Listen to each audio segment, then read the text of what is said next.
नमस्कार, स्वागत है आपका डॉक्टर साहिब में और मैं हूं आपके साथ सौम्या राठी। डॉक्टर साहब के आज के हमारे एपिसोड में हमारे साथ मौजूद है डॉक्टर अविनाश कुमार सिंह, जो कि बिहार के सबसे जाने माने रक्त रोग विशेषज्ञों में से एक है। सबसे पहले डॉक्टर साहब नमस्कार, बहुत बहुत स्वागत है आपका। नमस्कार नमस्कार सौम्या। डॉक्टर साहब, आज के एपिसोड में मैं चाहूँगी कि आप हमारे दर्शकों को प्लास्टिक एनीमिया के बारे में बताएं। क्या बीमारी है, क्या लक्षण है, सारी जानकारी दें। जी, तो सबसे पहले तो सभी सुनने वालों को नमस्कार। और काफ़ी महत्वपूर्ण बीमारी के बारे में सौम्या ने अभी चर्चा शुरू किया है, एप्लास्टिक एनीमिया। तो एप्लास्टिक एनीमिया एक बीमारी है, खून से संबंधित, रक्त से संबंधित बीमारी है, जिसमें कि रक्त बनाने की जो मशीन हमारे शरीर में होती है, उसे अस्थि मज्जा या बोन मैरो कहते हैं, वह फेल कर जाता है, वह काम करना बंद कर देता है। और इस वजह से क्या होता है, जैसे हम लोग सभी जानते हैं कि हमारे रक्त में हीमोग्लोबिन होता है, WBC होता है, प्लेटलेट्स होते हैं। तो हीमोग्लोबिन हमें ताकत देता है, हमारे शरीर में ऑक्सीजन कैरी करता है। तो हीमोग्लोबिन की कमी होगा तो व्यक्ति कमज़ोर हो जाएगा, उसका शरीर पीला पड़ने लगेगा। WBC की कमी से हमें इन्फेक्शन होने के रिस्क होते हैं, और प्लेटलेट्स की कमी से हमें ब्लीडिंग होने के चांसेस रहते हैं। तो ये प्लास्टिक एनीमिया जो है वह काफ़ी सीरियस डिजीज़ है, जिसके लिए जल्दी से जल्दी हमें लक्षण को देखकर इलाज कराने की ज़रूरत पड़ती है। यह एक जानलेवा बीमारी है यदि इसका इलाज जल्दी नहीं किया जाए। जी। डॉक्टर साहब, अभी आपने कहा कि लक्षण पहचान कर इलाज जल्द से जल्द करने की ज़रूरत है, तो ऐसे में इसके लक्षण क्या है, कैसे पकड़ में आएगी बीमारी? जी, तो प्लास्टिक एनीमिया के भी जो मरीज हैं वह नॉर्मल जैसे ही दिखते हैं, और उनमें लक्षण क्या होता है, जैसे मैंने बताया कि हीमोग्लोबिन की कमी होगी तो शरीर सफ़ेद पड़ गया, कमजोरी लगने लगी, चक्कर आने लगा, शरीर में सूजन हो गया, आपको जल्दी जैसे थोड़ा भी काम कर रहे हैं तो धड़कन तेज हो गया, शरीर में सूजन हो गया, कभी कभी बेहोशी हो जाती है हीमोग्लोबिन की कमी की वजह से। जैसे साथ में प्लेटलेट्स की भी कमी होती है तो ब्लीडिंग हो सकता है, जैसे शरीर में लाल लाल काले काले धब्बे आ गए, मुंह के अंदर काले दाग हो जाते हैं, नाक से ब्लड आने लगता है, पेशाब में ब्लड आने लगता है। कभी कभी प्लेटलेट्स की कमी से सर में ब्लीडिंग के वजह से व्यक्ति बेहोश हो सकता है, तो ये प्लेटलेट्स की कमी से हुई। और एक तीसरा जो इम्पोर्टेंट तत्व है उसे WBC कहते हैं। तो ये प्लास्टिक एनीमिया में WBC की भी कमी होती है।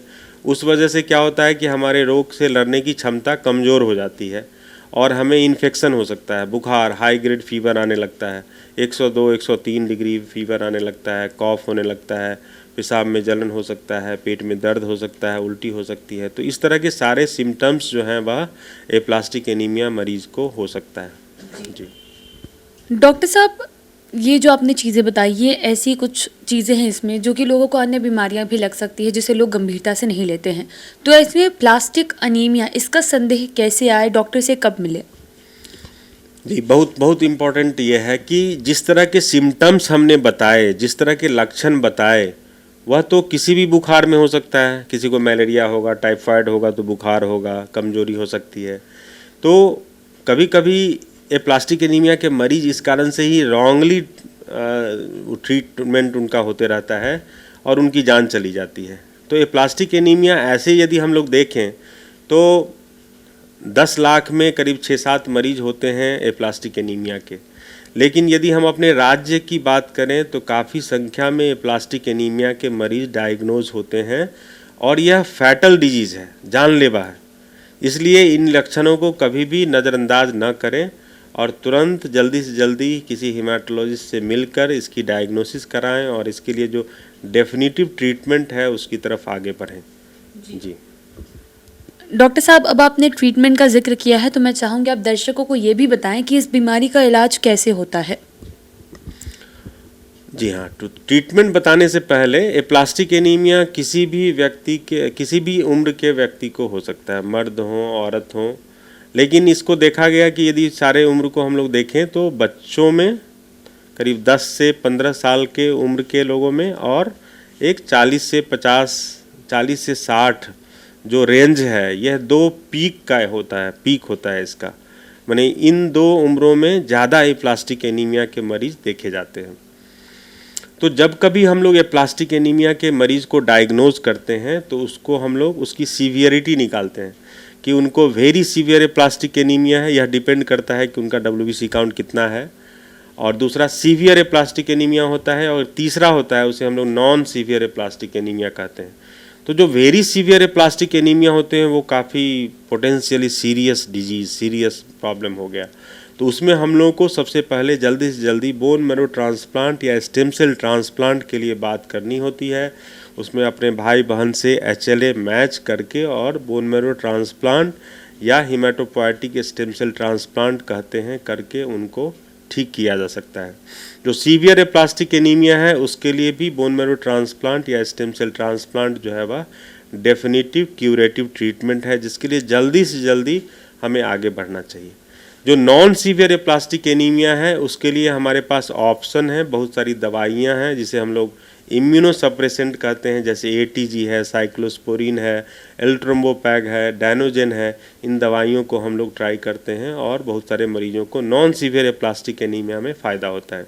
यदि मान लीजिए कि किसी के पास सिबलिंग नहीं है, भाई बहन नहीं है या HLA मैच नहीं है, तो फिर उसमें हम लोगों को इम्यूनोसप्रेसेंट दवा देनी होती है और उससे भी कुछ मरीजों को फ़ायदा होता है, लेकिन ज़्यादा फ़ायदा नॉन सीवियर एप्लास्टिक एनीमिया को होता है, ना कि वेरी सीवियर एप्लास्टिक एनीमिया या सीवियर एप्लास्टिक एनीमिया को। और एक जो बहुत इम्पॉर्टेंट बात है वो मैं बताना चाहूँगा कि बोन मैरो ट्रांसप्लांट हो चाहे इम्यूनोसप्रेसेंट दवा हो, सबसे इम्पॉर्टेंट तीसरा जो इम्पॉर्टेंट चीज़ है वह है ब्लड कंपोनेंट थेरेपी या सपोर्टिव केयर। जैसे हीमोग्लोबिन की कमी है तो इन्हें ब्लड चढ़ाना होता है, प्लेटेट्स की कमी है तो प्लेटेट चढ़ाना होता है, और यदि बुखार आया तो उसको मरीज़ को एडमिट करना होता है, उन्हें IV एंटीबायोटिक्स देने पड़ते हैं, प्रिकॉशंस लेने होते हैं, न्यूट्रोपेनिक प्रिकॉशंस लेने होते हैं। तो ये सारी चीज़ें बहुत ज़रूरी है, और बहुत बार मैंने देखा अपने कैरियर में कि जब तक परिवार को यह समझ में आए कि यह बीमारी कितनी सीरियस है, मरीज़ की जान चली जाती है। तो यह काफ़ी तेज़ी से डिटेरियोरेट करने वाली बीमारी है, तेज़ी से जान लेने वाली बीमारी है। इसलिए जब कभी आपके डॉक्टर, आप कहीं भी हमारे पूरे विश्व में कहीं भी आप इलाज करा रहे हों और आपके हिमेटोलॉजिस्ट बताते हैं कि इनको एप्लास्टिक एनीमिया है, वह सीवियर या very severe aplastic anaemia type की है, तो उसको सीरियसली लें और उसके डेफिनेटिव ट्रीटमेंट के लिए जल्द से जल्द आगे बढ़ना है, नहीं तो हम मरीज़ की जान गंवा सकते हैं।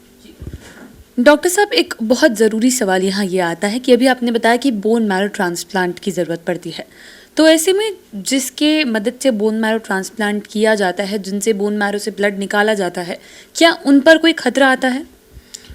जी नहीं, देखिए क्या है, ये बहुत बड़ा मिथ है, बहुत सारे लोग डरते हैं। जैसे कि हमारे सपोज 2 लड़का है, एक लड़के को एप्लास्टिक एनीमिया हो गया तो मदर फादर को ये लगता है कि भाई दूसरा भाई देगा तो उसको भी बीमारी हो जाएगी या कोई दिक्कत हो जाएगी।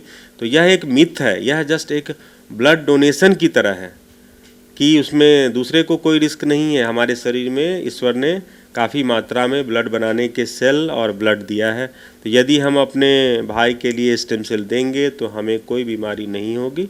जो साधारण सा ब्लड देने के लिए भी इंजेक्शन लगता है, उसी तरह के कुछ इंजेक्शन्स लगेंगे, और दूसरे जो स्वस्थ भाई हैं बहन हैं जो भी स्टेम सेल दे रहे हैं अपने बीमार भाई बहन के लिए, उनको कोई इस तरह की सीरियस रिस्क ऐसा कुछ नहीं है, कोई दिक्कत नहीं है। जी, उम्मीद करती हूँ कि डॉक्टर साहब ने जो सारी बातें बताई हैं आपने उन्हें ठीक तरीके से सुना और समझा होगा। इसी के साथ जल्द मुलाकात होगी अगले एपिसोड में। तब तक के लिए अगर वीडियो को फेसबुक पर देख रहे हैं तो पेज को लाइक करें, यूट्यूब पर देख रहे हैं तो चैनल को सब्सक्राइब करें। कमेंट सेक्शन या मेल बॉक्स के माध्यम से आप हमें बता सकते हैं कि डॉक्टर साहब से आपके क्या सवाल हैं। धन्यवाद।